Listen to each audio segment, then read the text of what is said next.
up, YouTube? Hope everybody is well. Hope everybody is having a wonderful day. We are back with another video today, and today it's a special one for me because I've started from the previous week a new training split, and I'm very excited for it. We are going to go over and explain a little bit. I'm going to give you a short insight of it and my priorities currently, my current phase, which most of you already know, and I'm going to show you my push training as well today. I'm going to try to explain some of the things that I do currently on my push training, why I do them, and I'm going to give you some quick cues and tips like I always do to try and help you out on your training as well. So let's start. My current, I'm going to give you a short insight because I can keep going on and on about explaining priorities and reasons behind this split, but I'm going to make it pretty simple for you all. So my current split is a 3 days on, 1 day off split, and it's a push-pull legs split, but just not a normal one.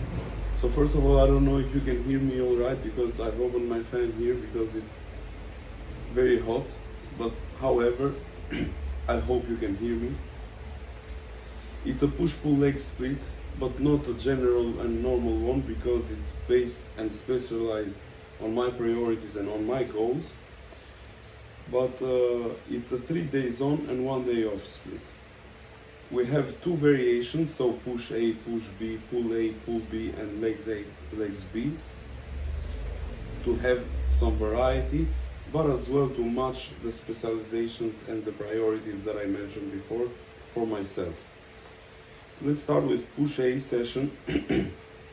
It's a session where we have mostly priority on my chest and side delts. Here I do start with some side delts work, and then I move over into chest and finish up with some tricep. Then we have my pull A work, which is created more so higher in volume for my back, but has also some arm work in there as well. Then my legs A workout, which is my most of the work that's being done for my legs because I don't need quads anymore outside of on this day. The next leg day, which is my legs B, it's all hamstrings, glutes, and arms. It's not quads at all. So the adjustments that I've made with this new split is that we've pulled off the volume of my quads and gave more into my upper body so it can catch up with my legs, because my legs currently do not need any more bringing up. However, the hamstring training is remaining the same. It's adequate volume, it's enough. We haven't changed that. But the quad training has been lowered down as we don't need any more quads to be growing at such a fast rate as the upper body needs to grow, because I seem to grow them pretty easily and pretty fast. So we gotta back down a little bit on that part. Then we have the push B workout, which you are gonna see today, in which I'm gonna break down a little bit more in detail for you all. We start here with some prehab work, just to kind of get my mind used to it and my mobility better throughout the training, feel all warmed up and all comfortable on joints and bones and my muscles as well, to execute to the best of my ability and not need to do any too much warm-ups into my session. However, I don't think this is very necessary, because for a long time I've been just going straightly into my workout, into my first exercise, and just warming up there and then continuing with the rest of my work. But recently I saw with the heavier I've got, the more I've needed to do these things before my workout, and it helps me kind of get my mind into it and go ready and all all loaded into the first exercise, and I don't need to then get into the workout by the first exercise because I'm already in. So push B, we start with prehab and primers, which you're gonna see. Then we get over into some pec deck. Here we do 2 working sets of 10 to 15 reps, trying to focus more on that blood flow and more on that primer work as well, even though we have 2 sets to failure, but just to pre-exhaust my chest for the upcoming work, which follows with an incline machine press, 2 sets of 8 to 10 reps, then into a machine flat press, 7 to 10 reps, 2 sets, then the single arm behind the back lateral raise, which we're going to do 2 sets of 8 to 10 reps. After that, we're going to get into some single arm overhead extensions, cuffed. We're going to do 2 sets of 10 to 15 reps, then over into some overhead easy extensions, easy bar extensions, lying on an incline bench, 2 sets of 10 to 15 reps here, and lying cable lateral raises, 2 sets of 8 to 10 reps. So far I've completed the full week of this new training split, and it feels very good. I'm enjoying it very much. This week was kind of strange because it's a new split and some exercises are new, some rep ranges are new for me, but it feels so good, and I can feel it that we're going to create a runway, a very good runway for progression in the upcoming weeks. Even though this first week I did much better than expected, because I was expecting to feel a little bit strange and to feel a little bit hard to directly nail down without practicing it before, but I did much better than I expected, and I know for the weeks to come it's only going to get better and better, and that's the ultimate goal. That's what we do, right? And no doubt on that place. I'm not going to take you guys much longer time. I hope you enjoyed this video and you take something out of it and it helps on your own journey as well. I'm going to try my best to give some tips and cues to you all throughout my workout and explain as well why I do some things and how can we make this workout as optimal as we can. Enjoy this video and I hope you all like it. Right, so first primer work is gonna be the hanging stretches. As you all know, I love starting with this.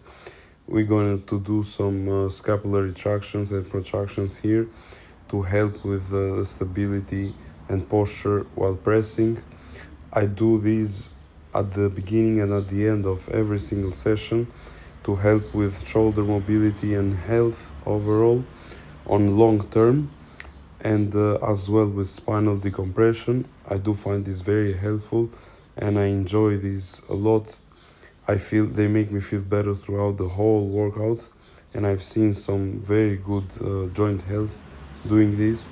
Then we gotta get over into some external rotations, banded.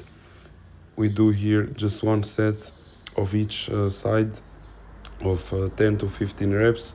Then we get over into some internal rotations. These are prehab work and primer work to help me feel better throughout my training and be more stable with my posture, be more stable with my joints and bones, feel safer, feel stronger, and I do find this very helpful.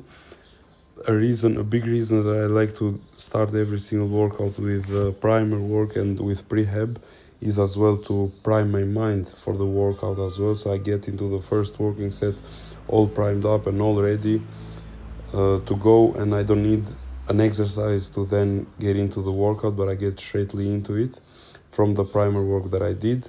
So this is like a kind of a preparation for my mind as well to make the workout even better. Then we get into some serratus dips here of 8 to 10 reps. We do work with the scapulas here by fully retracting them and protracting and trying to keep those elbows straight, not bend them a lot, so not make it a regular dip, but just make the movement through the scapulas. Then the first primer work is gonna be the rope crunches. Here we do just a set of 10 to 12 reps. Nothing to failure, it's all primer just to get some blood into our core and into our abdominals and have a better bracing throughout the workout and throughout the working sets. This helps a lot with the bracing and with the posture, with being more stable throughout the workout. I do like as well starting every single workout with some ab work because it's a true base to have the stability throughout every single press that we do or every single exercise that we do. So I do find that very important. Then with posture, I've seen very much benefits getting some blood into that lat and into that back area as well. So that's why I do these single arm pullovers cuffed. I do just one set here, primer work, going through full ranges of motion and trying to feel those lats full of blood of 10 to 15 reps here as well. Another nice reason that I like to do primer and prehab work is because I don't enjoy it very much most of the time and most of them. So then I get into the workout all primed up and all ready to just rock and just do whatever I love, because the primer work was just so hard for me mentally to do and so hard to get through it. As much as I like it, then after, the feeling that it does get me and the benefits that it does provide. So shortly we get into the first exercise of the session, which is going to be the pec deck. Here I do put a pad behind my back, as you all know, to get that full stretch and to allow those scapulars to open freely and fully. And then I allow the shoulders to move freely onto the contractions so they can fully shorten the pec. I have a pause there and make sure I'm contracting very hard, and then I keep that tension on the way back.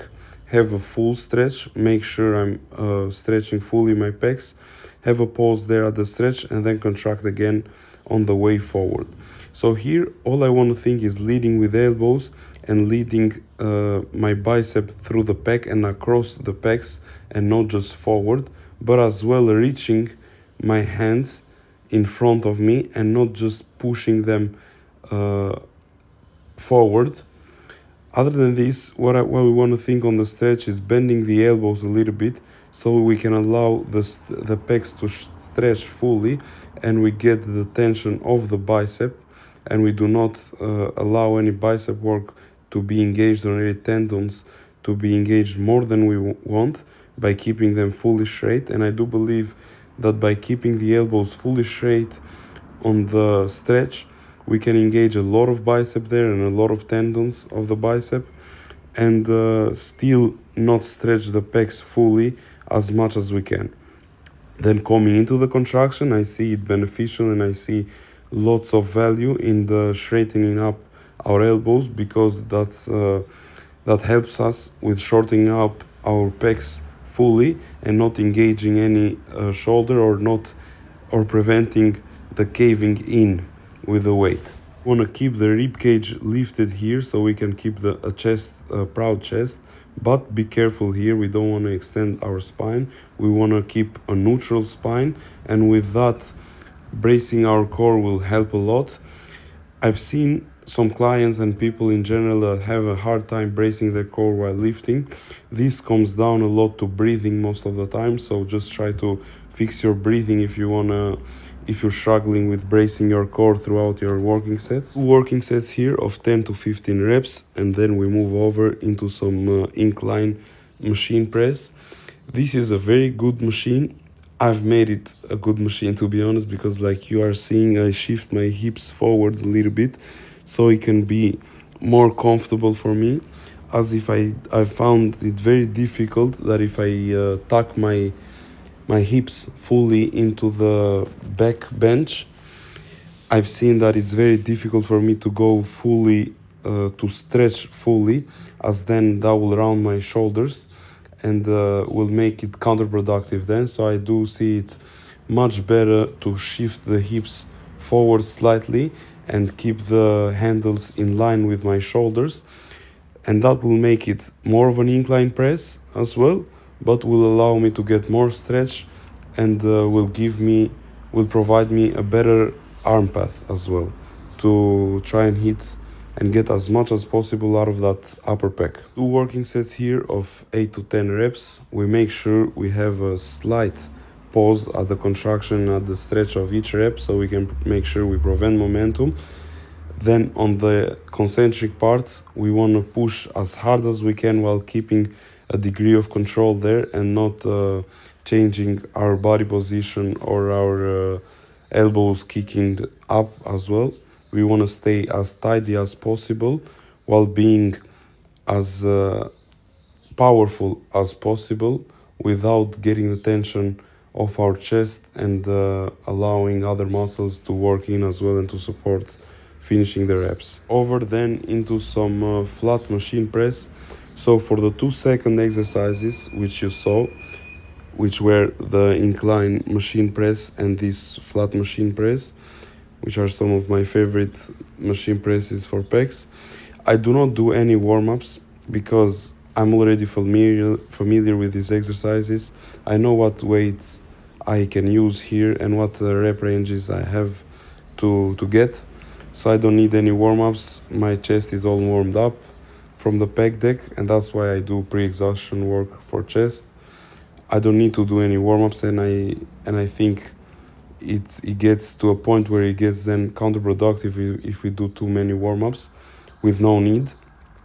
As look, if you're already sweating and if your pecs are already full of blood, I don't see any reason to do any warm-ups. So 2 sets here of 7 to 10 reps as well. I do like and enjoy this exercise a lot. We try to reach our bicep across the pecs and try and touch the elbows together and not lead through hands and not create big pressure through the wrists, as that will take some tension off our pecs and will make it harder to engage the muscles that we're trying to work. Now we get over into the first side delta exercise, which is going to be the single arm behind the back lateral raise. This was a new exercise for me, so I did undershoot a little bit the weight and got around 13 reps for my working set, for my first working set. But it's okay for me. It's always better to undershoot a weight than to overshoot it, because next time you can always increase the weight and get a better stimulus or get it a bit heavier. But if you overshoot the weight, then you're gonna mess the whole set, and there's no such thing as a redo then for that session. Here we did aim for 8 to 10 reps, even though we got a little bit more, but now we know, and next time we're gonna increase the weight.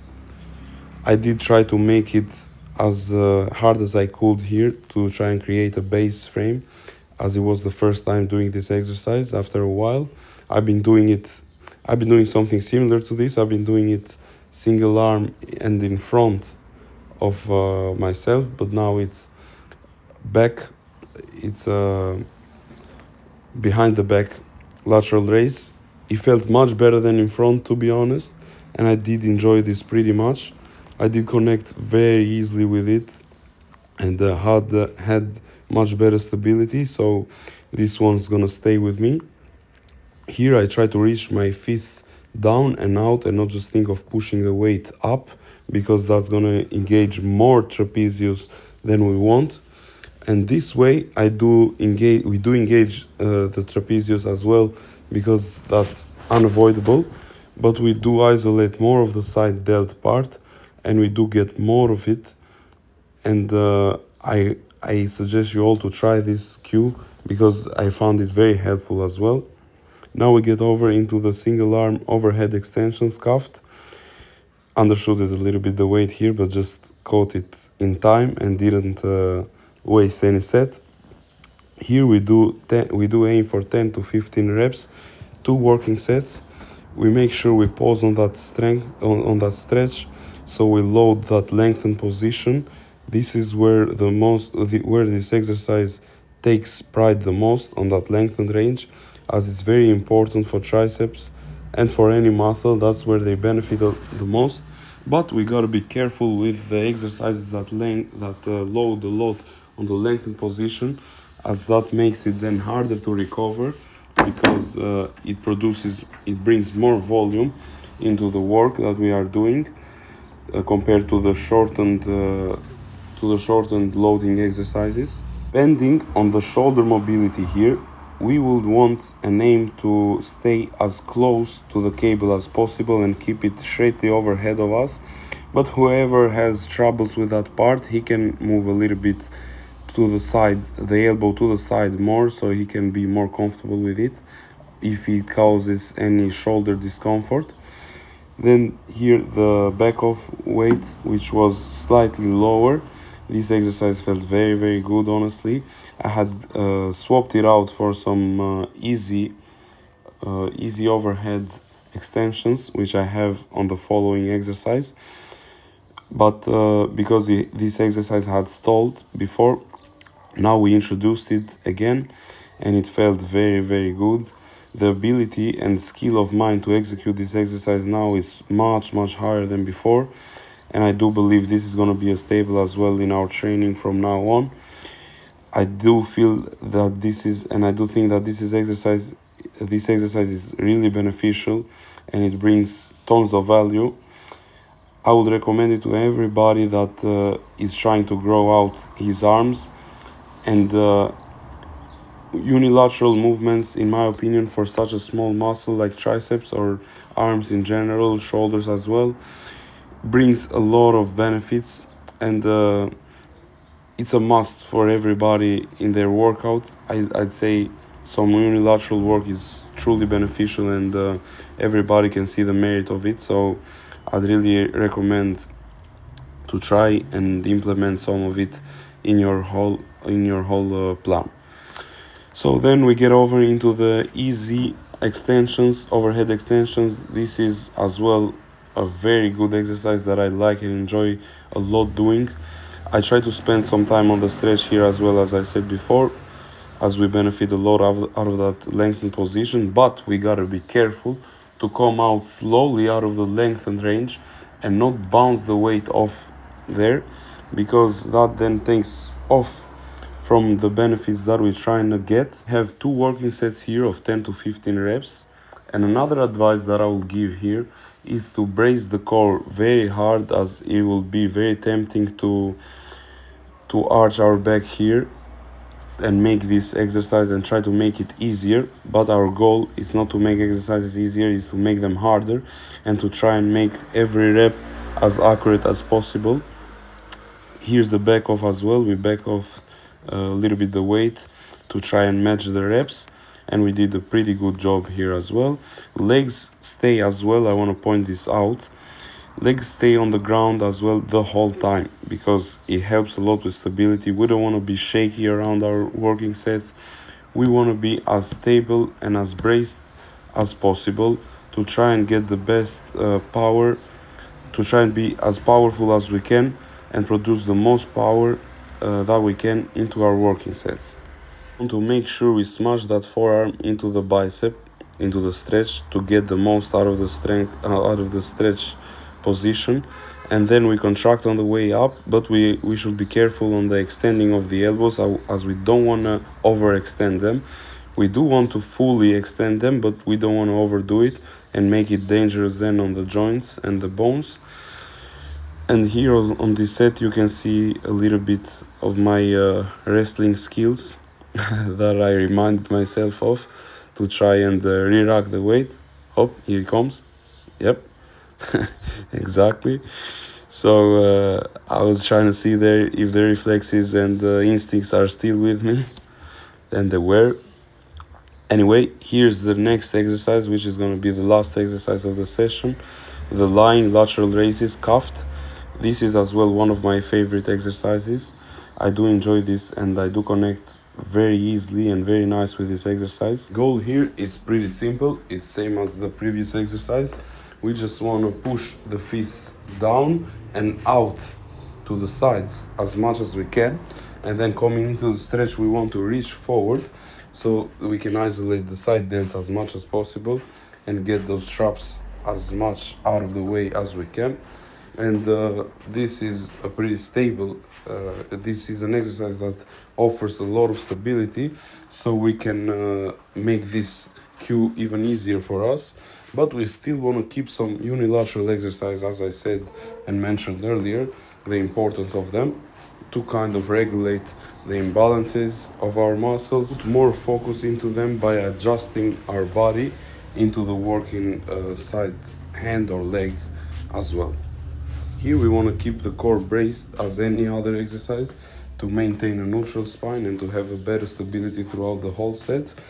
Legs on the ground, as I said, and we want to make sure that every joint is lined up properly and the arm path is proper regarding the cable station and the way which the cable comes from as well. Of this variation of lateral raises as well, did 2 working sets here of 8 to 10 reps, and I used to do this exercise as well in my previous split, but I just used to do it as an U raise, so just reaching more so upside and out, so not just out to the side but more so forward and up.